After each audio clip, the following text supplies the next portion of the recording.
नमस्कार दोस्तों, आज के हमारे इस वीडियो में हम आपके लिए 350 साल पुरानी एक सत्य घटना लेकर आए हैं। सीकर के रुल्याणी गांव के निवासी पंडित लच्छीराम जी पटोदिया के छोटे बेटे मोहनदास बचपन से ही संत प्रवृत्ति के थे। उनके जन्म के समय ही ज्योतिषों ने भविष्यवाणी की थी कि आगे चलकर यह बालक तेजस्वी संत बनेगा और दुनिया में इसका नाम होगा। मोहनदास जी की बहन कान्ही का विवाह सालासर में हुआ था। उसके पुत्र उदय के जन्म के बाद वह विधवा हो गई। मोहनदास जी अपनी बहन और भांजे को सहारा देने के लिए उनके साथ आकर सालासर में रहने लगे। उनकी मेहनत से कान्ही के खेत सोना उगलने लगे और भांजा बड़ा हो गया और उसका विवाह हो गया। एक दिन जब दोनों मामा भांजे खेत में काम कर रहे थे, तब मोहनदास जी के हाथ से किसी ने गड़वासा छीनकर दूर फेंक दिया। मोहनदास जी फिर गड़वासा उठा लाए और अपने काम में लग गए, लेकिन दोबारा किसी ने गड़वासा छीनकर दूर फेंक दिया। ऐसा कई बार हुआ। उदय दूर से सब देख रहा था। वह पास आया और मामा को कुछ देर आराम करने को कहा, लेकिन मोहनदास जी ने कहा कि उनके हाथ से कोई जबरदस्ती गड़वासा छीनकर फेंक रहा है। शाम को उदय ने अपनी माँ को सारी बात बताई। कान्ही ने सोचा, भाई की शादी करवा देते हैं, शायद सब ठीक हो जाएगा। जब यह बात मोहनदास जी को पता चली तो वह बोले, जिस भी लड़की से मेरी शादी होगी उसकी मृत्यु हो जाएगी। और वास्तव में ऐसा ही हुआ। जिस लड़की से उनकी शादी की बात चल रही थी उसकी मृत्यु हो गई। इसके बाद कान्ही ने अपने भाई से शादी के लिए कभी नहीं कहा। मोहनदास जी ने ब्रह्मचर्य व्रत धारण किया और भजन कीर्तन करने लगे। एक दिन कान्ही मोहनदास जी को और उदय को भोजन करा रही थी कि तभी द्वार पर कोई भिक्षा मांगने आया। कान्ही द्वार पर पहुंची तब देखा वहां कोई नहीं था। बस उसने एक परछाई सी जाती देखी। उसके पीछे पीछे मोहनदास जी भी दौड़े आए और बोले, यह तो स्वयं बालाजी महाराज थे। कान्ही को देर से आने का पछतावा होने लगा और वह मोहनदास जी से बालाजी के दर्शन करने का आग्रह करने लगी।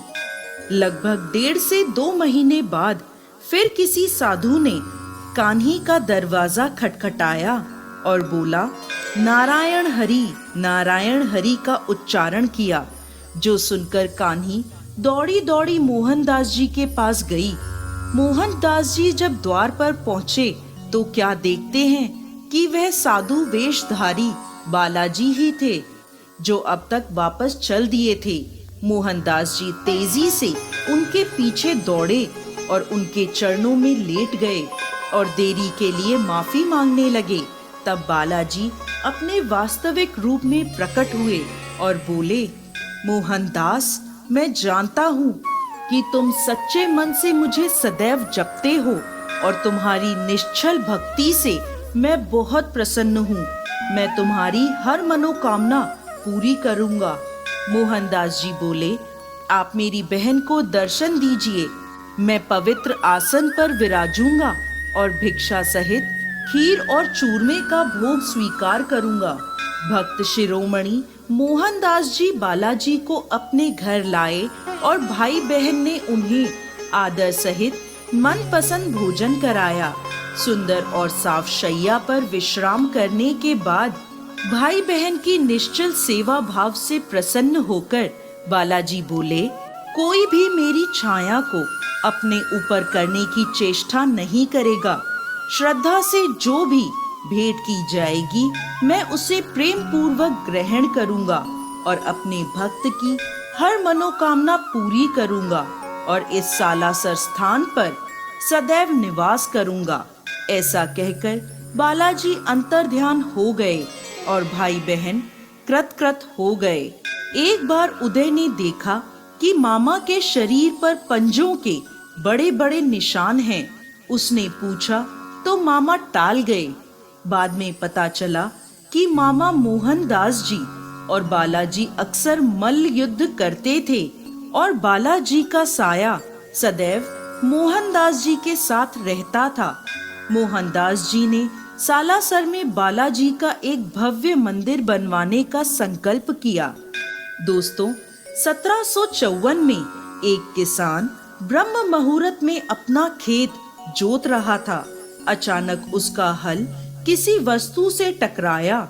उसने खोद कर देखा तो वहां एक मूर्ति निकली। उसने उस पर कोई ध्यान नहीं दिया और अपने काम में लग गया। अचानक उसके पेट में दर्द उठा और वह वहां गिरकर छटपटाने लगा।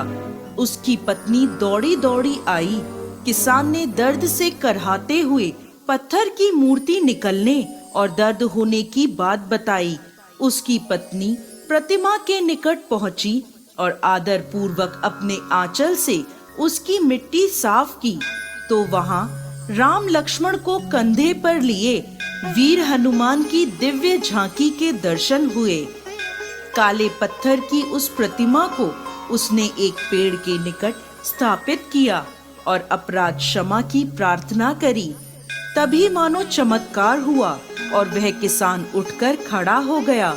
इस चमत्कार की खबर जब वहां के ठाकुर को हुई तो वो वहां आए और उस मूर्ति को अपनी हवेली में ले गए।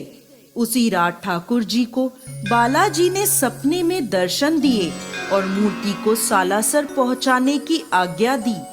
सुबह ठाकुर जी ने मूर्ति को सालासर के लिए भजन मंडली के साथ विदा किया। उसी रात मोहनदास जी को भी बालाजी ने दर्शन दिए और कहा कि मैं अपना वचन निभाने के लिए काले पत्थर की मूर्ति के रूप में आ रहा हूँ। और सन 1954 में शुक्ल नवमी को शनिवार के दिन पूरे विधि विधान से हनुमान जी की मूर्ति की स्थापना की गई।